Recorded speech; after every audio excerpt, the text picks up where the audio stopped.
L'arbre qui avait ses branches qui pendaient, c'était le saule pleureur. Là, c'est un autre saule. Voilà, donc les chatons, ce sont les fleurs du saule.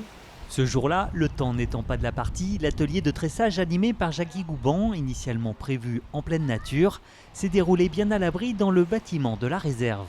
Aujourd'hui, on va apprendre à tresser avec quelques plantes. Les plantes que j'ai ramenées, vous les trouverez à quelques kilomètres de chez vous. Vous pourrez vous amuser à en ramasser, puis après à refaire et à s'entraîner aussi. L'objectif du jour pour ces stagiaires, réaliser un poisson à partir de matériaux naturels tressés. Une pratique ancestrale plus connue sous le nom de vannerie.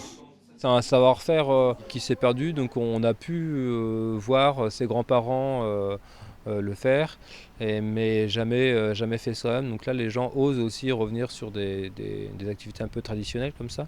Ici, dans le Marais, cette technique servait à faire des paniers, mais aussi des nasses pour capturer des poissons. Des objets qui peuvent être réalisés en osier, mais pas seulement.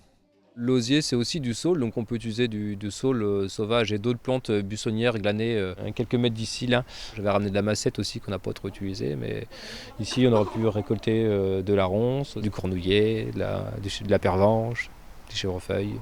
Et après 2 heures de tressage, où la créativité des participants a été largement mise à contribution, les avis sont unanimes. Je trouve très intéressant de pouvoir employer des matières naturelles. Ça apprend pas mal la patience et puis la dextérité, donc je trouve que c'est bien.